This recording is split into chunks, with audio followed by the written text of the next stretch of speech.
YouTube, what's going down? So recently I've been doing a lot of traveling because of the holidays, and I'm gonna go ahead and stick with my previous statements from older videos and say that Des Moines, Iowa is one of the greatest cities in the entire metro area of Iowa.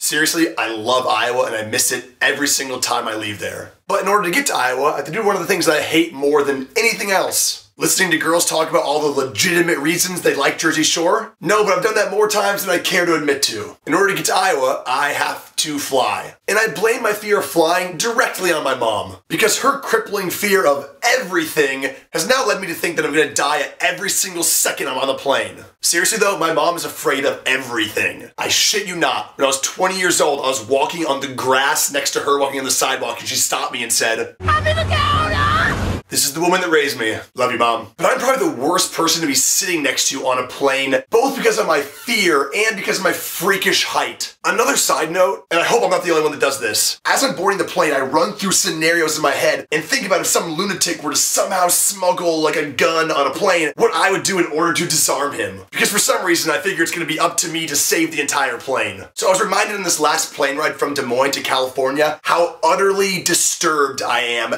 every second on the plane. Any turbulence whatsoever on the plane, I am convinced that we're all gonna die in a fiery fireball that's fiery.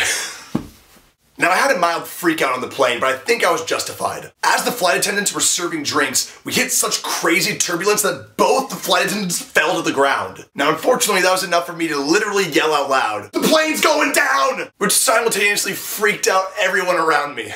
And it's incredible to me how oddly religious I all of a sudden come as soon as I think my life is on the line. Tell me there's not a better time you become a salesman to God than when you think you're gonna die. Well, God, I may not have been that good in the past, but if you let me live this time, I'll be sure to throw in going to church twice a week. Anyway, God, how's your son doing?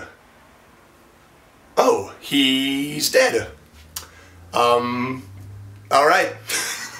Going to hell for that joke. You also don't want to sit next to me because I'm freakishly tall. And if I try to sit normal, my legs literally never fit. So I have to sit like every grandpa in the history of grandpas sits, with my legs all spread out, grabbing my own crotch. I don't need to grab my own crotch, but it makes me feel safe, simultaneously taking away leg room for everybody else on my left and right. But you know, I don't choose to do this. Most of the time, it's because some douchebag in front of me is trying to lean his seat back and take a little napsky poo. Alright, that 6 inches that the chair can go back isn't gonna make you fall asleep. But you know what it is gonna do? Break my fucking kneecaps. So this is just a quick public service announcement. If you're one of those people that tilts their seat back in an airplane, 1, fuck you. And 2, just ask the person behind you if they're comfortable with you doing that. When you ride shotgun in a car, I guarantee you more often than not, you ask the person behind you if they have enough leg room. So please give people the common courtesy before you decide to just delve into their crotchal region and break their fucking legs. Alright guys, I just wanted to pump something out for you this Sunday. Remember, every Sunday I make videos for you guys, and every Friday we're doing blog TVs at 5 o'clock California time.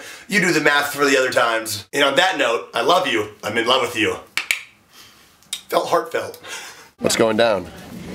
I don't want to do this right now. We're doing it. We're not. Tell us about what just happened when we were in line. Okay, so we're just in line right now, and I just want to make sure she's not around though. She's not. So, Ty and I had this conversation while we were in line, that there's like this thing where people need to be quick. At the airport, you mean? Yes, okay, at the airport, you need to be quick. There's like anxiety that you have. There's anxiety, like you just need, like after your stuff starts coming off, it's like, okay, I need to put it off. So, we get in line to get some Mountain Dew, and the lady in front of us does not have this anxiety. She like is taking her time. Like even if this was at a regular place, like not even an airport, like I would like want to slap her by the Now, granted, we really wanted Mountain Dew. We really wanted Mountain Dew, so we waited in line. I feel like most people would not wait in line for just a Dew. So but I'm not exaggerating. She would pick something up, yeah. pretend like she was gonna get it, and then she'd be like, oh. She'd bring it all the way up to the counter. She'd bring it all the way up to the register, and then when she'd get up to the register, she'd go back over to the display case of all the food.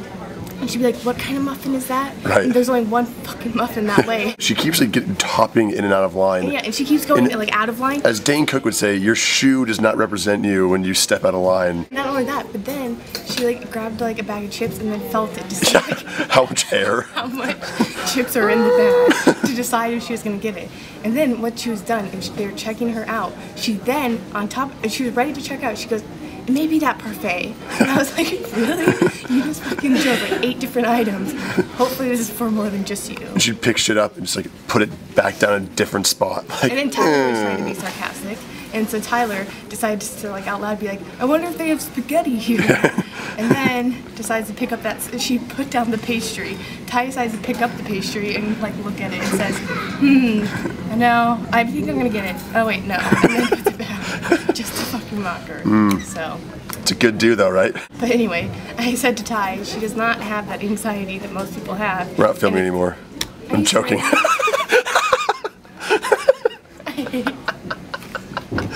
Oh goodness.